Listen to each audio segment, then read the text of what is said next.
This is the GIS News for Friday, September 20th, 2024.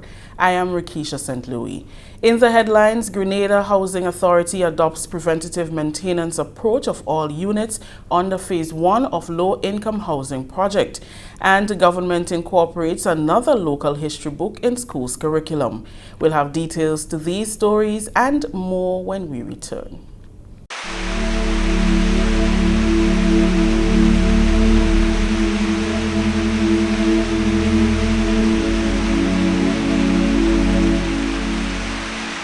Well, at this time of the year, we do expect rainfall events because we will be affected by systems such as tropical wave passing through.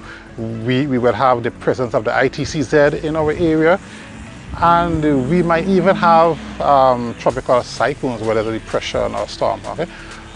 So what we would expect is we will have big rain events. Okay?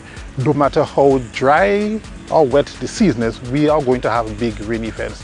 So therefore it is important for every household to have some bit of water stored, because these big rain events normally put us pressure on the water system. For example, we have landslides that may take away pipes. We may have heavy rainfall that would block the dams and so forth, and so your regular supply will be interrupted. So it is so important for every household to have the recommended 3 days storage of potable water in the household for such eventualities.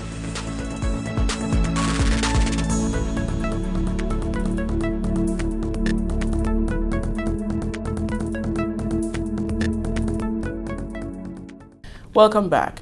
General Manager of the Grenada Housing Authority, Jason Williams, says a more preventative approach will be adopted toward maintaining housing units under the government's low-income housing project. The authority has begun the maintenance of units under Phase 1 of the project at Mount Gay, Frequency, and Soubise. For years, the units were operated with little or no maintenance done to preserve the structures. Williams says the intention is to make the units safe for residents and reduce the cost of maintenance moving forward.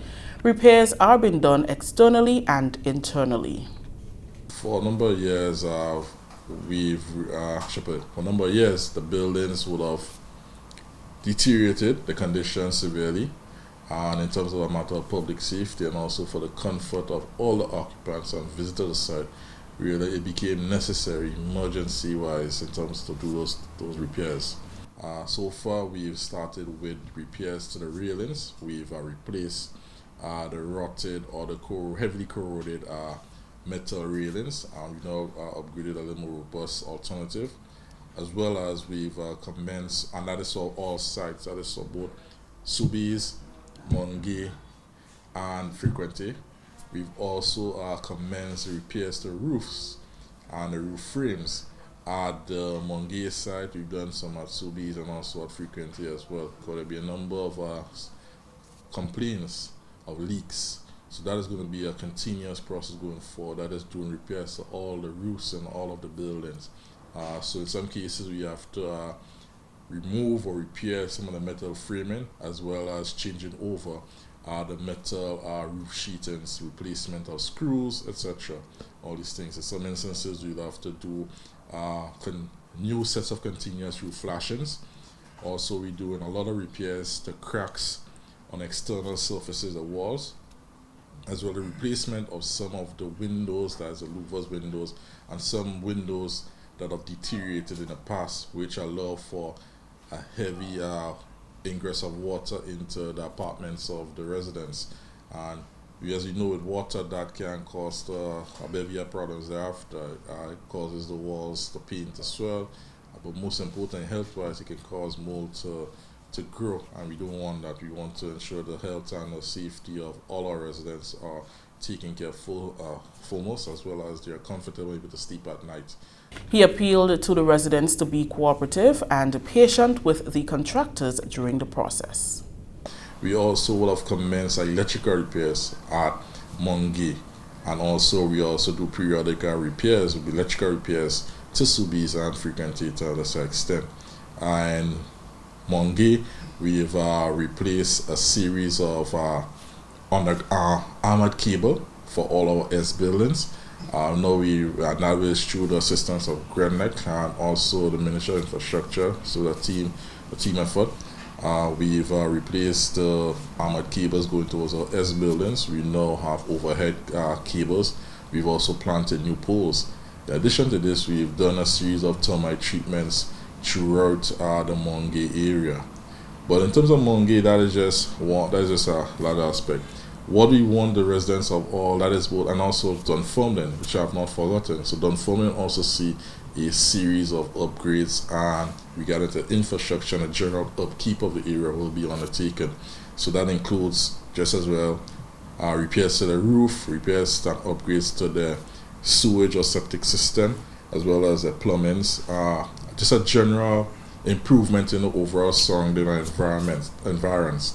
So it'll be painting of buildings, the repairs generally across all our phase 1 sites and Dunfermline as well. What we know it's taken a long time to come.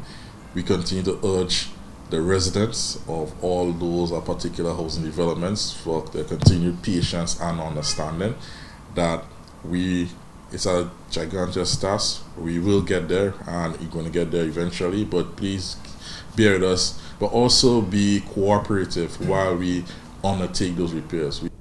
According to Williams, moving forward, repairs and maintenance will be done routinely annually to prevent emergency repairs, as is the current situation. The strategy going forward is that no longer we want to be tasked with what we call emergency maintenance. We want to become more of a preventative maintenance in some aspects. That is, so routinely we have officers who will be increasing patrols and vigilance and inspections to the units and to the housing developments or schemes. So we envision that these type of activities will be rolled out in continuously, but not in large batches or chances like this. Whereas we want to make it not so much of a emergency, but we want to be preventative maintenance. Yes. So every year we expect to be doing a routine maintenance on all our schemes. The National Ozone Unit within the Ministry of Climate Resilience and GIZ has concluded its pilot project under the Cool Contributions Fighting Climate Change 2 project. This initiative aims to integrate green cooling into Grenada's hotel and tourism sector through PV-powered AC to promote a sustainable transformation of refrigeration and air conditioning. The pilot project was done at the True Blue Bay Resort, which has been championing the cause for sustainability for many years. Head of the Ozone Unit, Leslie Smith, said the move by True Blue Bay Resort to be more energy efficient and climate friendly must be recognized and commended. He highlighted some of the benefits to be derived from their decision and encouraged other businesses within the sector to support the initiative. Economically, the long-term benefits are also very clear. Reduce energy bills for consumers, for True Blue Bay Resort as well, cost saving for the business, and the creation of green jobs in the solar and energy efficiency sectors. Sustainable cooling powered by solar energy is an investment in a healthier and a more resilient future. So as we hand over these ACs officially today to the True Blue Bay Resort, we are just not marking the conclusion of a successful pilot project.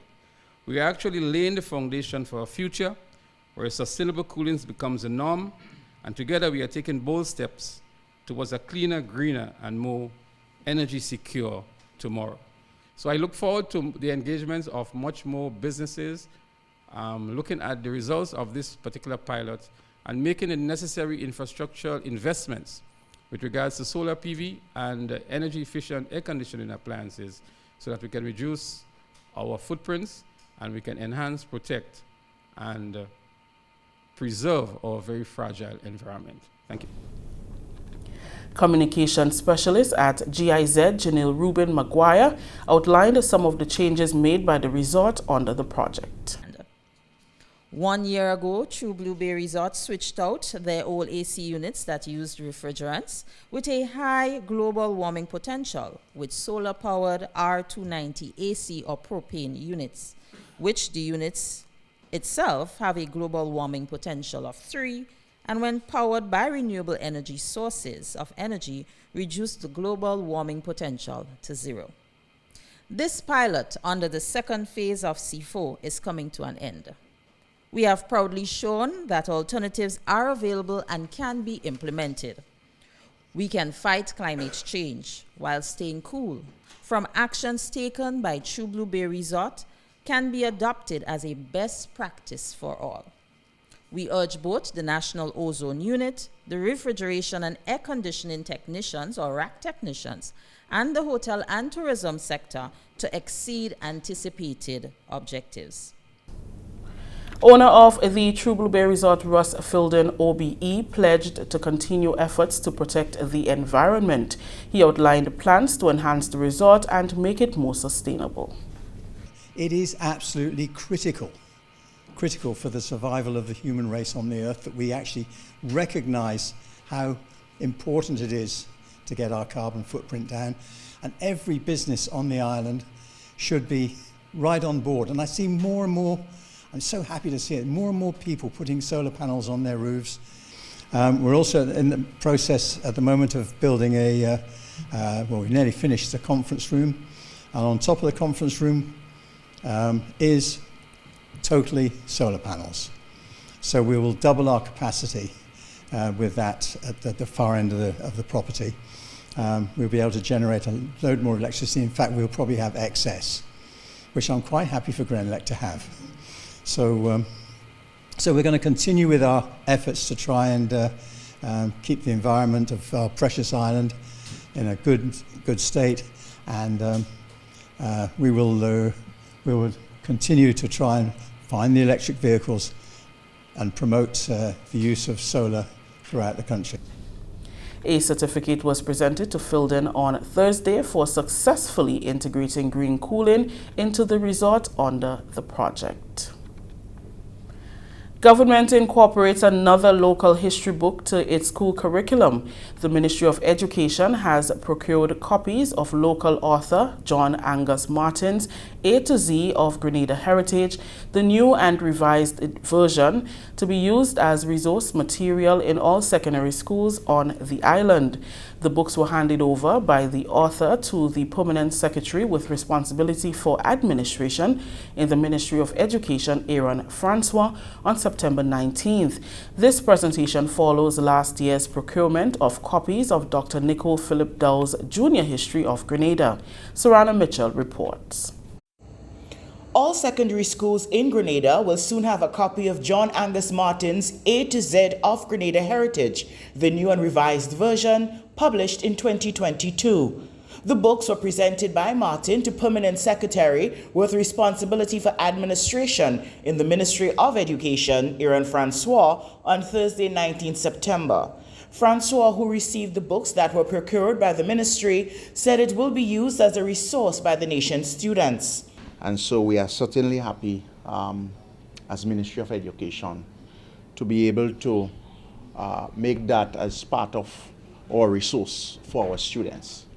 I know one of the things that we often lament about is the fact that our citizens, a lot of them don't know enough of our history.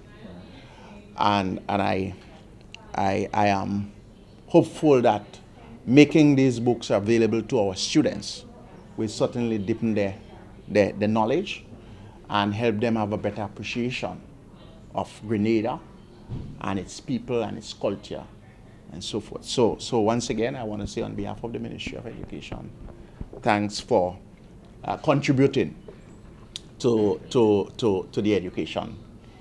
The author said his book entails everything about Grenada, a text he wished he had while growing up.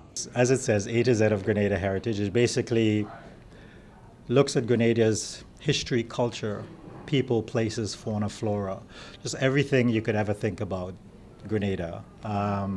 Places that put it together in one place and connect them, showing that our cultural landscape is connected all the way from Granny Tang, which we use for water, but it's also a place where people Used to worship spirits, the Mama Glow and all that kind of thing. So trying to connect places with the history, and it's not just about today, but it's about the past, it's about the French, it's about the Kalinago, it's about indigenous people, and the future.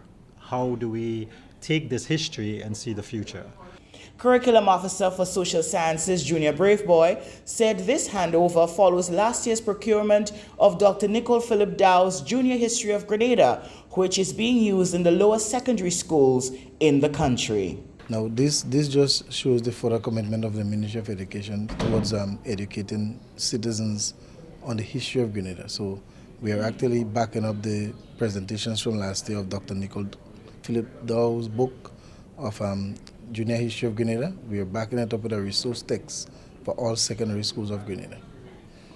Right? So this would further enhance teachers' ability to provide resources to the students when they teach local history, especially at the lower level where we want to be what we consider to be the breeding ground for citizenship education. Sarana Mitchell reporting.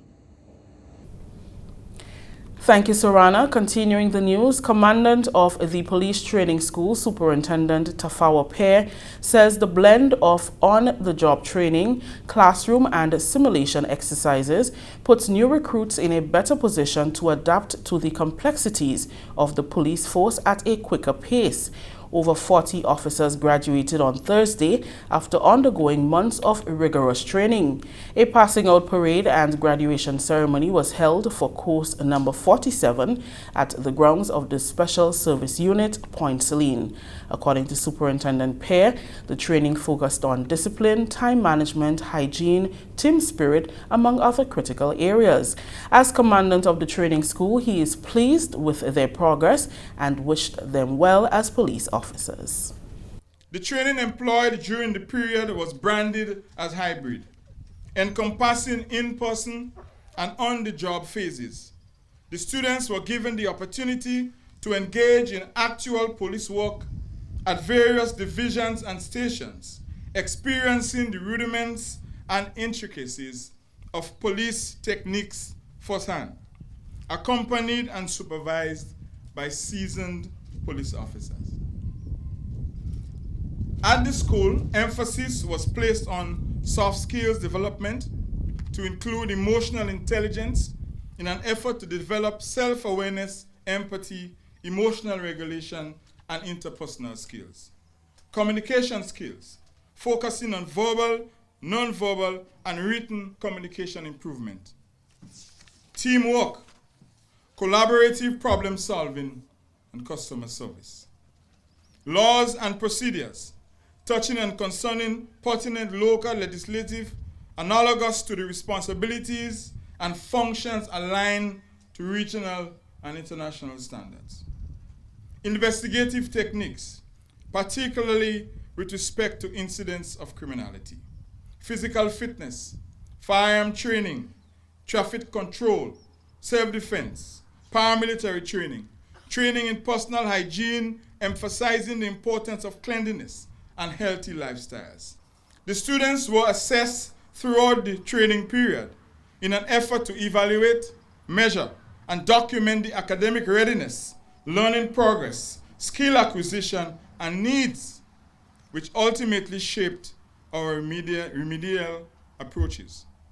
Formative assessments included observation, quiz, class discussions, and peer assessments. We are satisfied that these men and women have acquired and exhibited sufficient knowledge to render top-class service. Commissioner of Police Don McKenzie charged the new recruits to work toward building trust between the public and the force while continuing an excellent legacy of service to their country. As you embark on this noble path, remember that your duty goes beyond enforcing the law. It is about building trust, showing compassion, and leading by example. You are now part of a legacy of service, and we are confident that you would rise to the challenge ahead with dedication and unwavering commitment. Welcome to the family. This is the GIS News. When we return, Grenadians secure top positions in regional tourism associations. Are you thinking about buying a vehicle? Did you find a company on social media? Stop. It may be a scam. Look out for the following red flags. Is the price lower than other dealers? Does it seem too good to be true? Are you sending the monies to the US even though you are ordering the vehicle from Japan? Does the address on the invoice match the address on the payment details? Are conversations limited to WhatsApp text? Is there a sense of urgency placed on you by the seller?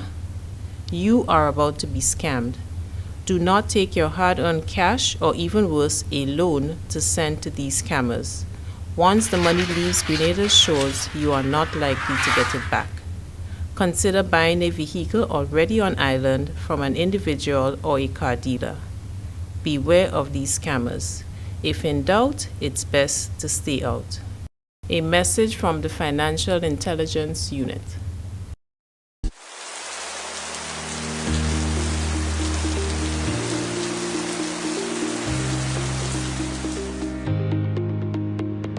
For climate change, what is Grenada going to experience? Going to experience water shortage. It's going to experience, particularly after storm hurricanes, the Nawasa system is going to break down, and you will need water in between. Rainwater harvesting could help. So rainwater harvesting is not only about getting water for drinking or for use.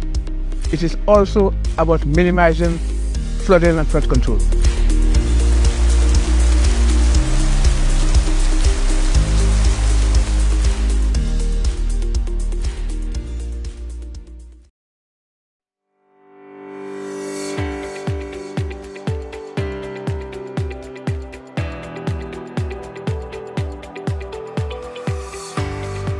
Are you a member of a youth-led organization in Grenada?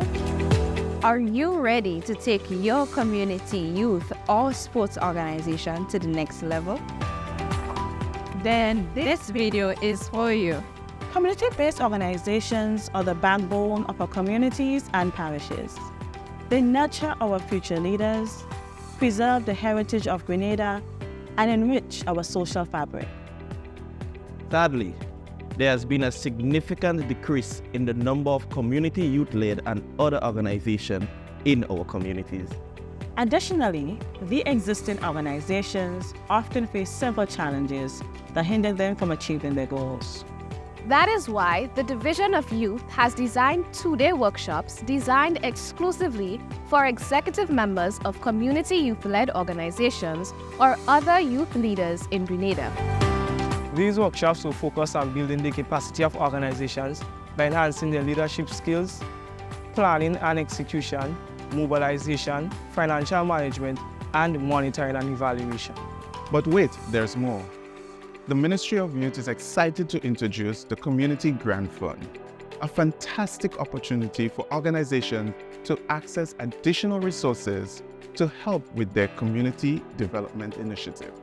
The workshops will take place on October 12th and 13th at the Grenada Youth and Cultural Center, St. George, and November 9th and 10th at the St. Martin Retreat Center, Mount St. Evans, St. Andrew. For more information, please visit our Facebook page at the Ministry of Youth and Sports and follow us on Instagram at MOYGND473. Youth leaders, community groups, take this opportunity. Don't miss out on it. See you there.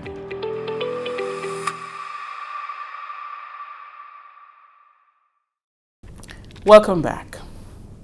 President of the Grenada Hotel and Tourism Association, Kendra Hopkin, has been appointed 4th Vice President of the Caribbean Hotel and Tourism Association during the annual general meeting held virtually recently. Additionally, GHTA's Chief Executive Officer, Arlene Friday, has been appointed as Vice President of the Caribbean Society of Association Executives. These appointments signify a remarkable opportunity for Grenada to make an indelible mark in the Caribbean tourism and association landscape. Kendra Hopkins' election underscores her dedication to advancing tourism in Grenada and the wider Caribbean region. With her extensive experience and passion for sustainable tourism practices, Hopkins is poised to influence key policies and initiatives that will benefit the industry as a whole. Her leadership will help elevate Grenada's profile as a leading destination in the Caribbean. Arlene Friday's appointment as Vice President further enhances Grenada's representation in regional association management. This role will enable her to collaborate with other association leaders, share best practices, and promote effective governance across the Caribbean. The Grenada Hotel and Tourism Association is excited about the potential for increased collaboration and innovation that these roles will bring to Grenada and the region. A memorandum of understanding was signed and a sword-turning ceremony conducted in St. Patrick on Thursday, as work will soon commence on a bypass road that connects Marley to Sept. The access road will serve as an alternative route to get out of Sept and is expected to alleviate major traffic congestion in the parish capital. The People's Republic of China has contributed $110,000 toward the project, and the country's ambassador to Grenada, His Excellency vgh'n, says they are happy to once again come to the aid of St. Patrick. So we hope that this humble donation to this road project will provide help. And I think this, after completion of this road, we will provide convenience to the local residents, to the people in shelters, and to the motorists, and help to solve the traffic problem in this small but beautiful town. Parliamentary Representative for St. Patrick East, Honorable Dennis Cornwall, says while the financial contribution is not the complete amount needed for the road's completion, it will go a long way.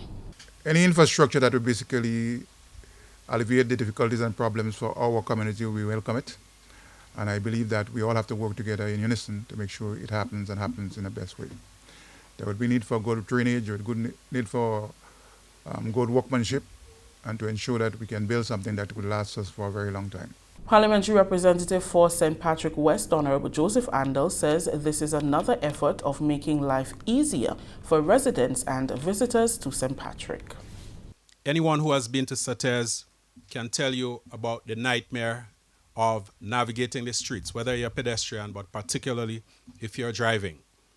And so we saw it fit to alleviate the problem that motorists, pedestrians, and members of the business community face while trying to navigate, well, I was about to say the street of Sept.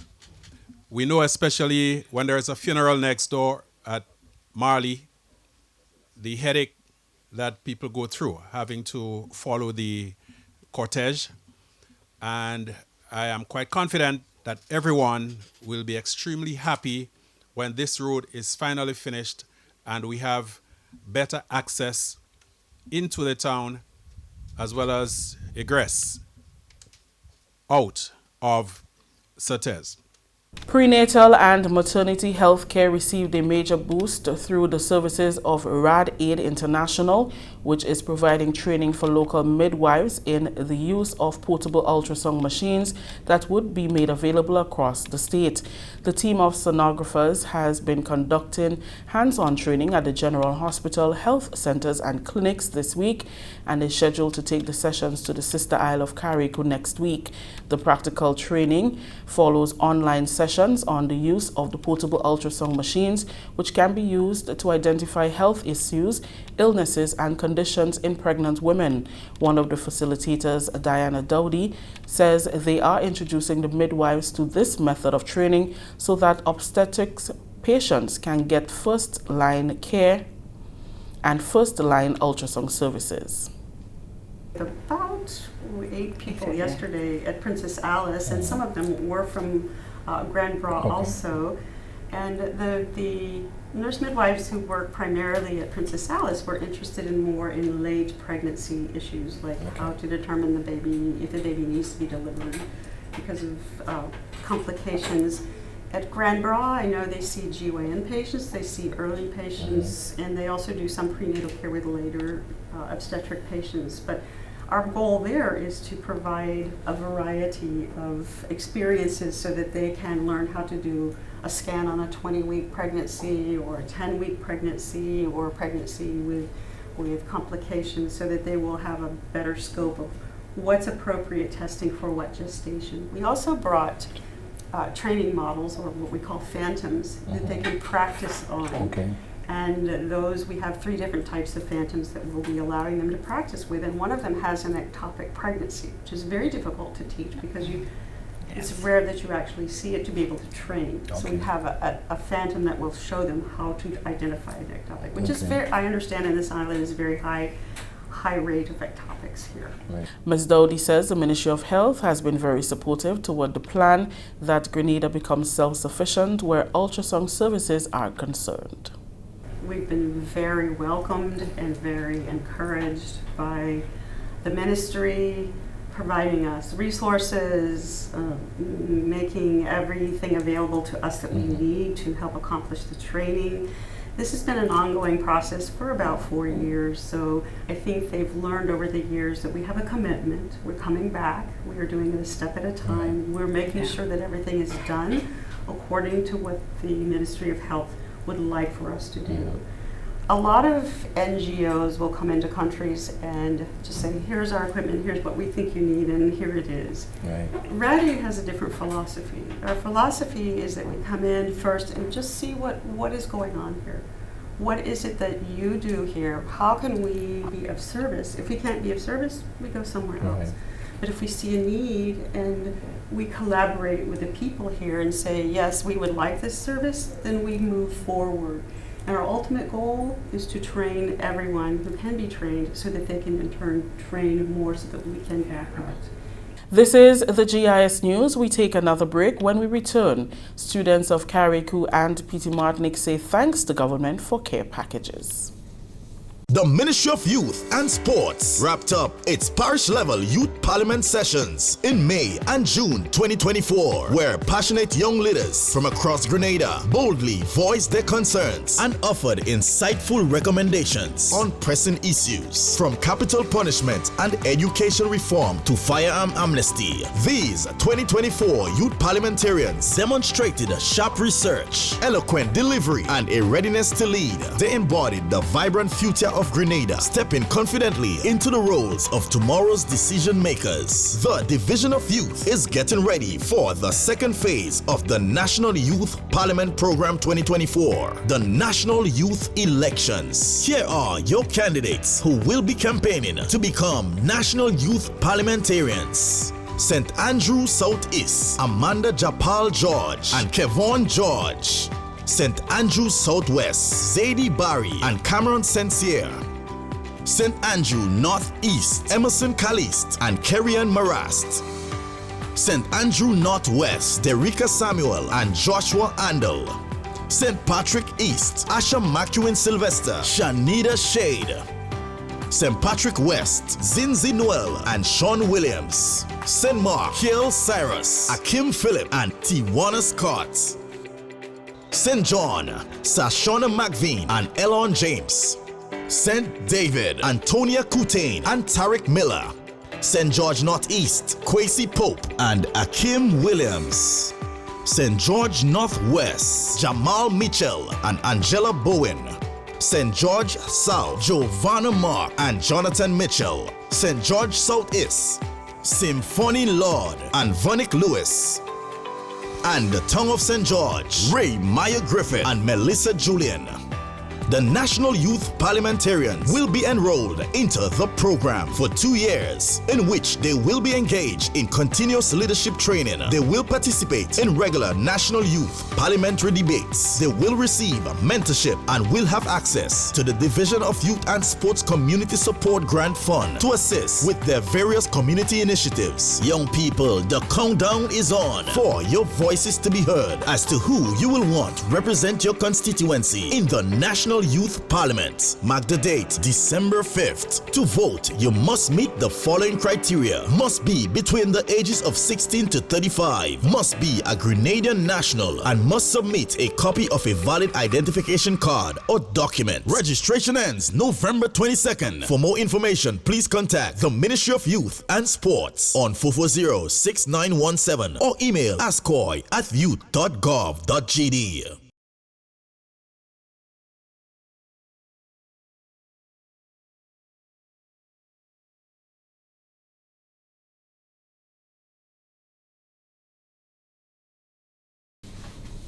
Welcome back. Students from Carriacou and Petit Martinique attending the T.A. Marisho Community College and the New Life organization, NULO, who recently received educational care packages as part of the Ministry of Education Support Relief Initiative, say thank you. They assured that the packages and financial support will indeed drive them to perform at their best. Annette Moore has the details in this report. 80 students from Carriacou and Petit Martinique are now better positioned to continue or further their education at the T.A. Marisho Community College and the New Life organization, as the government of Grenada presented them with education care packages yesterday as part of its Hurricane Beryl relief measures. I appreciate it a lot because I'm living quite in Grenville and it's hard to come to town every day. You know, because bus is $6 and then I have to travel from the terminal to TAMCC. I have to do that, repeat that every single day. So I appreciate the package very much. The hurricane affected my family in a negative way since we started a business and everything just go down the drain. So this will help me out now where I could more do stuff for myself instead of depending on my mother in Carriacou. Well, I think it made us pretty happy to hear that we are getting school stuff, money to help us with our education and stuff. It made us pretty, well, I don't know about most people, but for me, it made me feel pretty happy. I almost lost control smiling in the crowd when I heard it because my laptop spoiled during the hurricane and I was in need of one. And it made me pretty happy to hear that we will be getting one. The initial care packages distributed are worth more than $222,000. More than $1.5 million will be disbursed over the next 10 months for this school year. This will assist in the uninterrupted flow of the students' educational journey. The education care packages cover $2,000 for accommodation, meals and transportation, $500 for uniforms, and $1,200 for textbooks for the first month's installment. Additionally, each student will receive a laptop.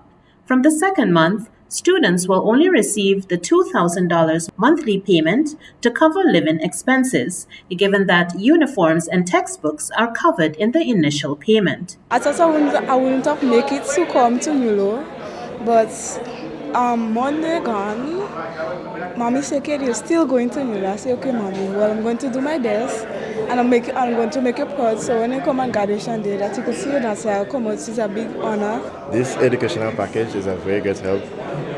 Without this package, it would have been tough to actually continue my education.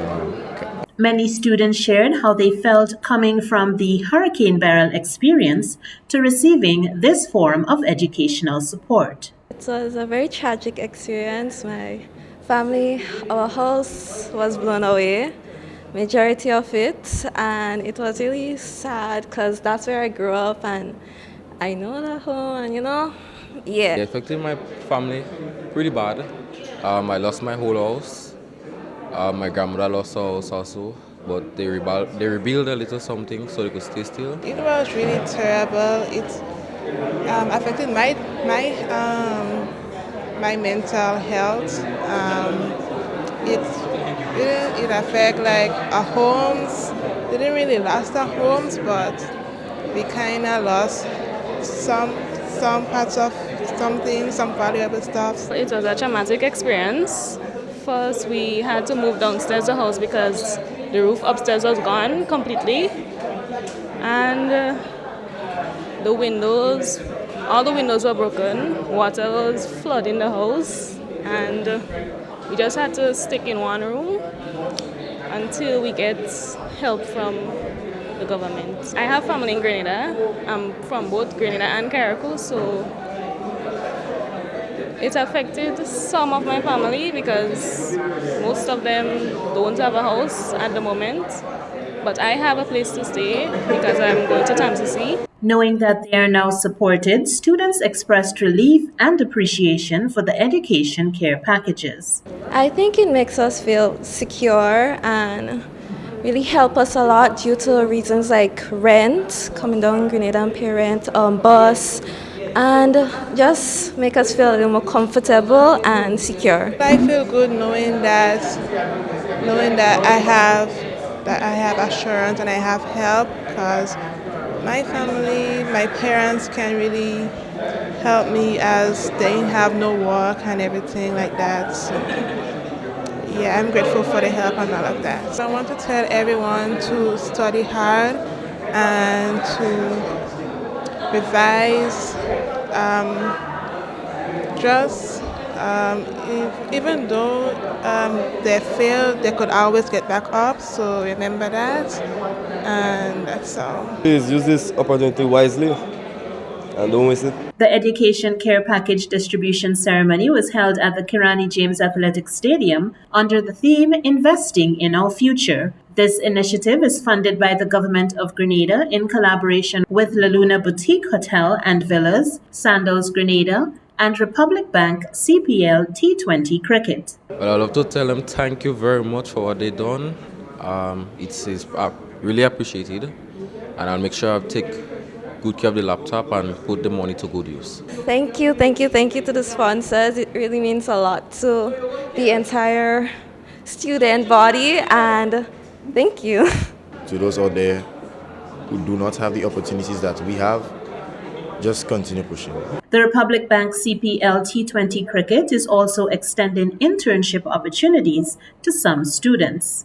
Actually, I'm interested, and I'm actually interested in applying. For the GIS News, I'm Annette Moore. Thank you, Annette. Finally, in the news, the Ministry of Agriculture and Lands, Forestry and Marine Resources recently handed over 2 goats to St. Patrick's Anglican School as part of their ongoing efforts to support hands-on learning initiatives that promote the agriculture sector. The handover was done after a tour of the facility by Permanent Secretary Isaac Bagwan and Dr. Kimond Cummins, Chief Veterinary and Livestock Officer, on Thursday. The donation will provide students with the opportunity to learn about the care, feeding, breed, and management of livestock, skills that are essential in many agricultural careers, as well as serve as a revenue generator for the school, as they have identified milk production as one of the possible avenues for branching off. Primarily some good hands-on experience, so that when you leave here, at some point, later on in the future, at some point in your life, you could say, I've had some good practical experience with goats, and I think I want to get into some goat, just domestically, that you could do something home and sustain your own family home, and so that good hands-on experience is good. That was Dr. Kimond Cummins, Chief Veterinary and Livestock Officer.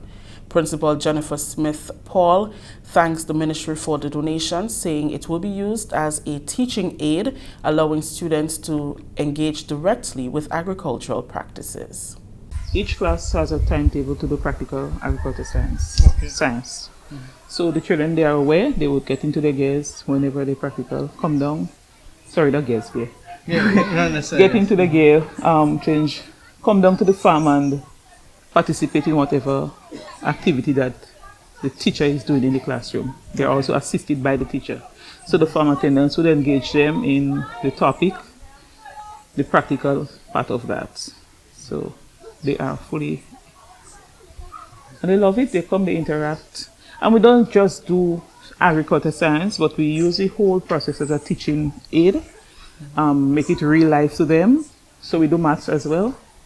Agriculture science, we do maths and language arts. So they would sometimes come write about the goats, the tiny one, the kindergarten. They would write sentences, the bigger ones would write a paragraph, you know, interact with the goats, how they feed them, how to feed a goat, whatever. The Ministry of Agriculture remains committed to the collaborative efforts between educational institutions and government bodies to foster environments where students can thrive through experimental learning.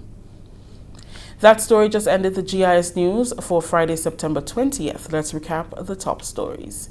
Grenada Housing Authority adopts preventative maintenance approach of all units under Phase 1 of low-income housing project, and government incorporates another local history book in schools curriculum. On behalf of the entire news and production team, I'm Rikisha St. Louis saying thank you for joining us.